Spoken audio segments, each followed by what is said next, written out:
I really do believe we are in a very dangerous time where we're trying to label everything as racist, everything as um, white supremacist. We're trying to label everything as police brutality, all this kind of stuff. While there are cases out there, which I'm totally in agreement, not every case is that case.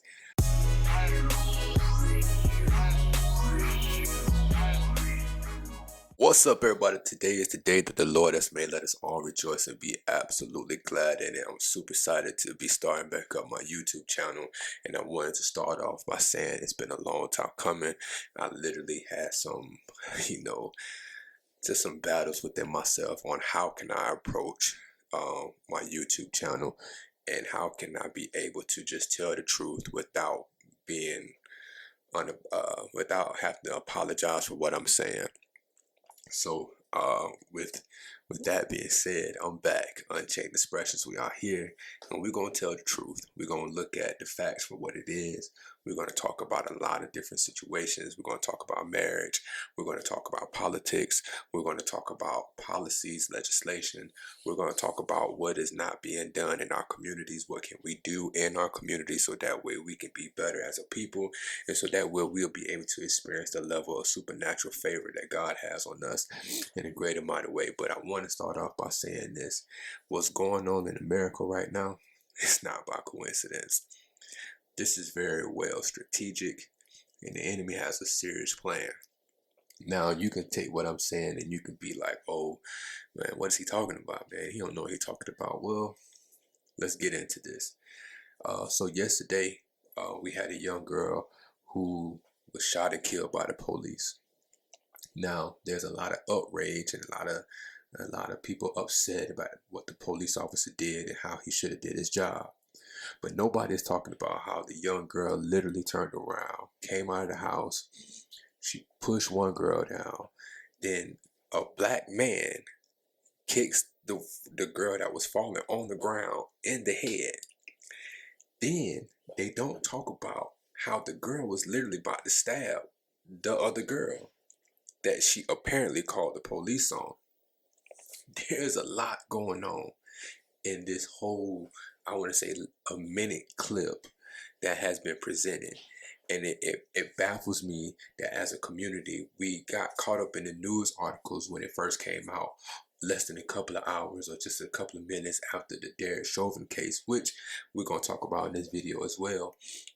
How another black person shot by the police, and then you see all these different articles and small little clips, and you can see the anger and the bitterness in black people and how they are upset.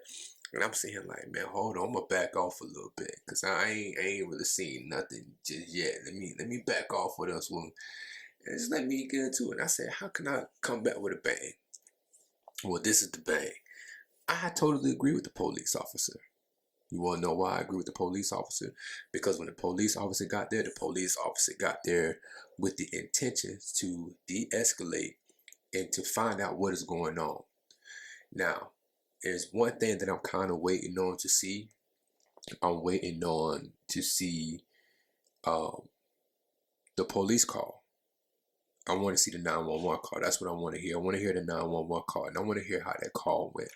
Because a lot of people are saying, oh, she called the police, and she was saying that she was being attacked, A, B, C, D, E, F, G. But nobody really actually knows about the phone call. So that we see the video of what happened, but I would like to hear the 911 call so that way we can get a full context of what this officer was thinking when he came to the scene. Now, there has been a transcript for what I've saw, and I've been looking up right now where the chief said that when the call was brought in, it didn't say anything about girls. It said something about women. So therefore, you wasn't expecting to get there and there's a bunch of 15-year-old girls or little girls, going back and forth. And then come to find out what this information is, that this was a foster home. So there's a lot going on here.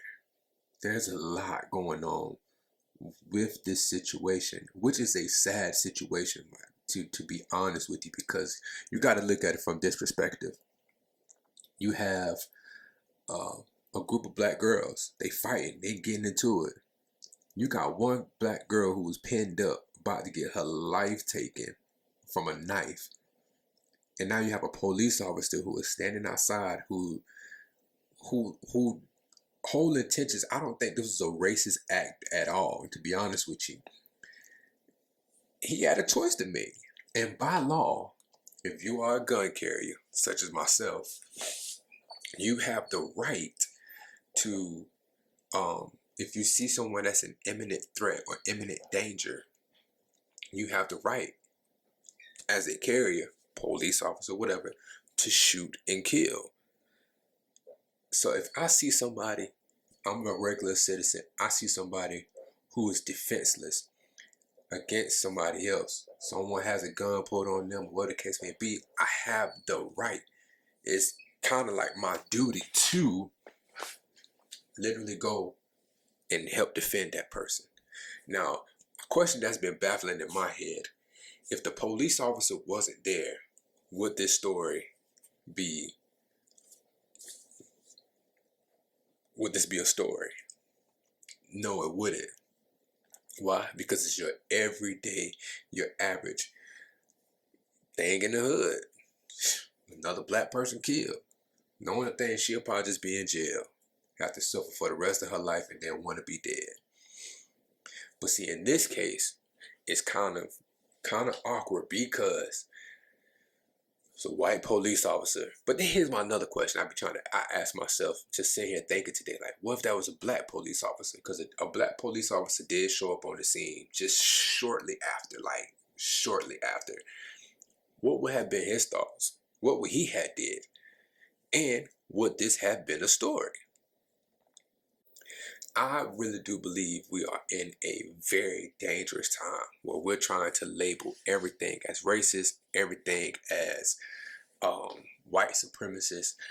We're trying to label everything as police brutality, all this kind of stuff. While there are cases out there, which I'm totally in agreement, not every case is that case. And I think that we're doing way too much to sit here and literally trying to paint every police officer that the media puts in our face as a white supremacist or whatever the case may be. But let's get back into this. So I'm gonna read this article that is from Fox News out of Ohio. Police officer shot and killed a teenage girl Tuesday as she attacked two other people with what appeared to be a knife in East Columbus. Body camera footage released just hours. I'm gonna put the link down below so you can see that video.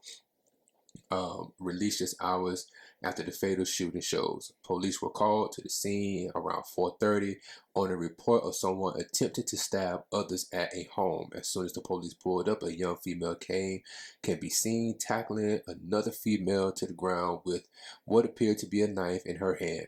The girl can be seen charging at another nearby female while raising the apparent knife in the air.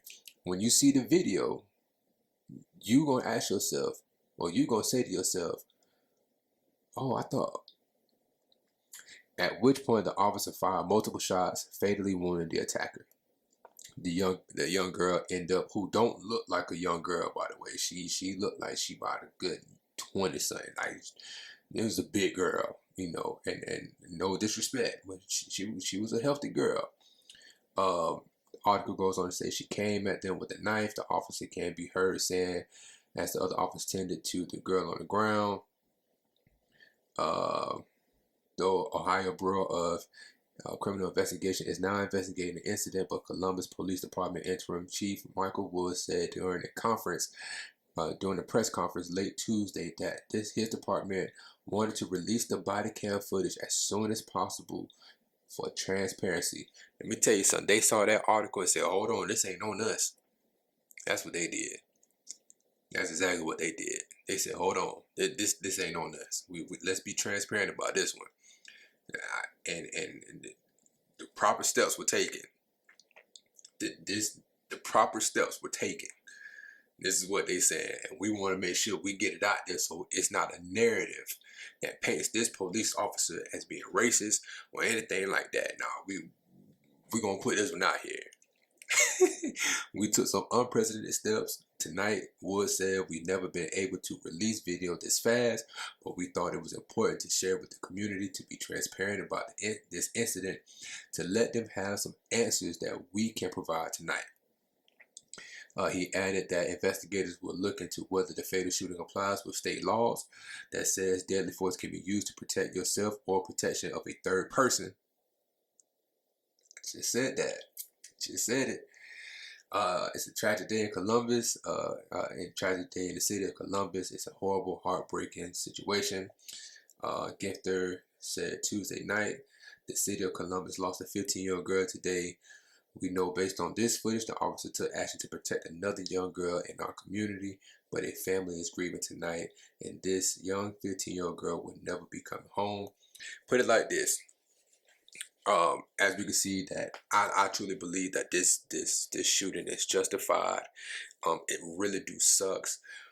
Because it literally puts things in perspective. Like, I looked at that video, police officer, hey, what's going on? Hey, and next thing you know, boom, the police officer it could look like he was being rushed at. You know what I'm saying? And we don't know what's going on in this police officer mind. Like, we don't know what's going on. I'm not gonna say this police officer was racist. I can't say that. That would be stupid for me to say that. That would be stupid for any of us to say that. And it's kind of stupid for us who are not police officers, who never had to go through any training, who never had to deal with any situations, literally sit here and, point the fingers and you should have did this, you should have did that. Man, that's not that. This wasn't even that case. He seen a young girl, he seen another girl about to get stabbed and killed.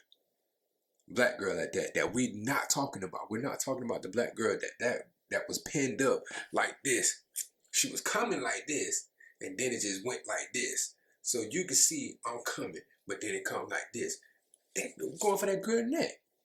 They both could have died in that situation if he did not act it quickly. What if that police officer did not act at all? Y'all will be sitting here complaining too, talking about, oh, why the police officer ain't do nothing? Why the police just said let it happen? But we're not holding the aggressors, the one who are doing all of this stuff, accountable. We just let it slide. And I think it's time for us to literally stop letting these media people, man. I say it all the time, media, most effective devil in America. The media controls the narrative. He who controls the narrative controls the masses. And that's what they did, because you can see that there's thousands, millions of people who are literally watching this video, and they are literally sitting here talking about how this right here, the police officer did this, she didn't have a knife. But then it clearly shows, which I'm going to leave a clip in the description box below, where she did have a knife in her hand, and she was attempting to kill this girl. It was about to go down. And I'm not, it's a sad situation, but it's a situation that is very unfortunate.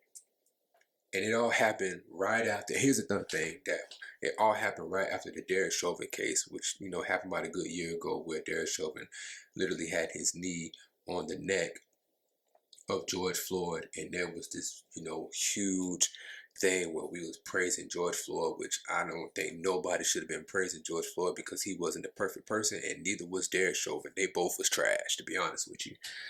And some may like what I just said, some may want to go at dislike what I just said, but it's the truth. They both were trash. They both was trash. They both had a history. They both were just ignorant people.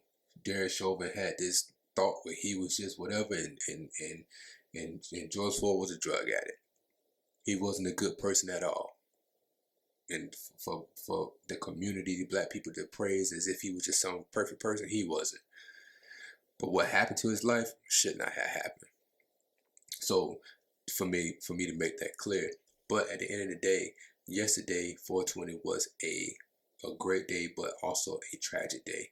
And it's a day that is literally going to have to, I think for the most part, we have to literally deal with some inner issues in the black community, on how we handle police, how we talk with police. But here's the thing. I heard Angela Stan King say this earlier today in her live, and I love Angela Stan King, man. She's a real deal great.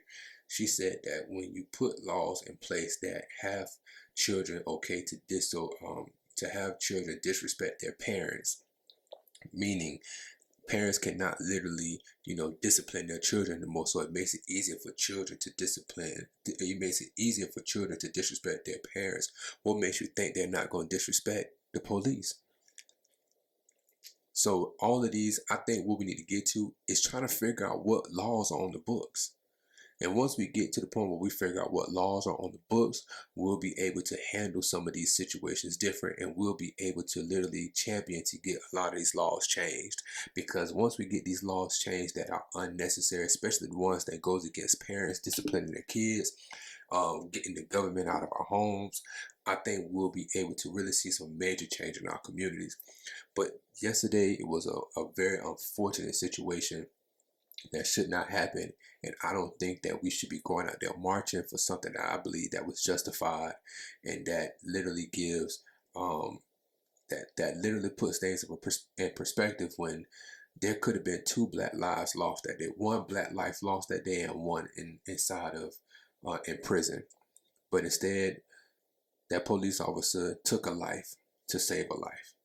That's my thoughts for today. Unchained Expressions. Peace.